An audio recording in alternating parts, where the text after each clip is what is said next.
Hi friends, എല്ലാവർക്കും നീതാസ് ഡ്രീംസിലേക്ക് സ്വാഗതം. ഇന്ന് ഞാൻ ഭയങ്കര കൊതുക് ശല്യമല്ലേ. ഇപ്പോൾ 2 ദിവസമായിട്ട് മഴയൊക്കെ ആയതുകൊണ്ട് കൊതുകിൻ്റെ ശല്യം ഭയങ്കര. അപ്പം ഞാൻ കൊതുകിന് വേണ്ടിയിട്ട് ഒരു എൻ്റേതായ പൊടിക്കൈകളാട്ടാ ഒരു ഐഡിയ കണ്ടെത്തിയത്. ഇത് വേണ്ട, നല്ലെണ്ണ, ഏത് എണ്ണയായാലും കുഴപ്പമില്ല കേട്ടോ. പിന്നെ കടുകെണ്ണ ആയാലും കുഴപ്പമില്ല, വെളിച്ചെണ്ണ ആയാലും കുഴപ്പമില്ല. ഞാനിപ്പോൾ ഈ എണ്ണ എടുത്തേക്കണത് എന്താണെന്ന് പറഞ്ഞാൽ വെളിച്ചെണ്ണ എടുത്ത് ഉപയോഗിച്ച് കഴിഞ്ഞാൽ എന്നെ മമ്മി ഓടിച്ചിടും. ഇവിടെ കറിക്ക് വെച്ചിരുന്ന വെളിച്ചെണ്ണ എന്തേന്ന് മമ്മി ചോദിക്കും. അതുകൊണ്ട് ഞാൻ പോയി നല്ലെണ്ണ എടുത്തു. കൊതുകിനെ ഓടിക്കാൻ ഇതൊക്കെ മതിനേ കേട്ടോ. നിങ്ങൾക്ക് വേണമെങ്കിൽ വെളിച്ചെണ്ണ എടുക്കാം. പിന്നെ എന്താണെന്ന് പറഞ്ഞാൽ ഇതേണ്ട കർപ്പൂരം എടുത്തിട്ട് അതും കൂടി വേണമെങ്കിൽ പൊടിക്കാം, അല്ലെങ്കിൽ വേണ്ട. ഈ നല്ലെണ്ണ ഒരു പാത്രത്തിലേക്ക് ഒഴിച്ചിട്ട് കർപ്പൂരം അതിൽ വെച്ചിട്ട് ഒന്ന് കത്തിക്കുക.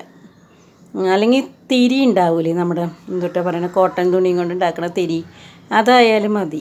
എന്നിട്ട് നമ്മൾ ആ തിരിയുടെ പുക ഇങ്ങോട്ട് ഏക്കുമ്പോഴേക്കും കൊതുകുകളെല്ലാം പോയിക്കോളും. ഇത് ശരിക്കും പറഞ്ഞാൽ കുഞ്ഞു കുട്ടികളൊക്കെ ഉള്ള വീടുകളിൽ നല്ല ഫലപ്രദമാട്ടോ. കാരണം വേറെ നമ്മളിപ്പോൾ വേറെ കൊതുക് തിരികളൊക്കെ ഉപയോഗിക്കില്ലേ, വിപണിയിൽ എന്തെല്ലാം കൊതുക് തിരികളുണ്ട്. ഇലക്ട്രിക് ഉപകരണങ്ങൾ ഒത്തിരി ഉണ്ടല്ലോ കൊതുകിനെ ഓടിക്കാനായിട്ട്. അതൊക്കെ നമുക്ക് ദോഷം ചെയ്യുള്ളൂ. അത് പുക ശ്വസിച്ച് അവസാനം നമ്മൾ അഡിക്ഷനായി. ഞങ്ങളുടെ അടിക്കൊക്കെ അഡിക്ഷനാണ്. അത് വെച്ചില്ലെങ്കിൽ ഭയങ്കര ഇതാണ്. എന്നു പറഞ്ഞാൽ ഈ പ്ലഗ് കുത്തി വയ്ക്കണ കൊതുകിനെ ഓടിക്കുന്ന സാധനങ്ങളൊക്കെ ഇല്ലേ, അതൊക്കെ വെച്ചില്ലെങ്കിൽ ഭയങ്കര ബുദ്ധിമുട്ടാണ് പുള്ളിക്കാരന്.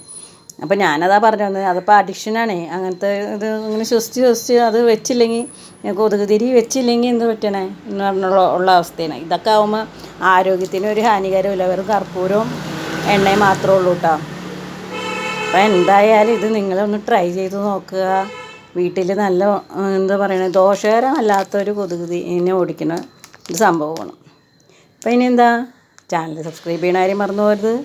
സബ്സ്ക്രൈബ് ചെയ്യണം, ലൈക്ക് ചെയ്യണം, കമൻറ്റ്സ് പറഞ്ഞോളൂ. ഞാനിനി അടുത്ത വീഡിയോ ആയിട്ട് വരാം. അതുവരെ ബൈ.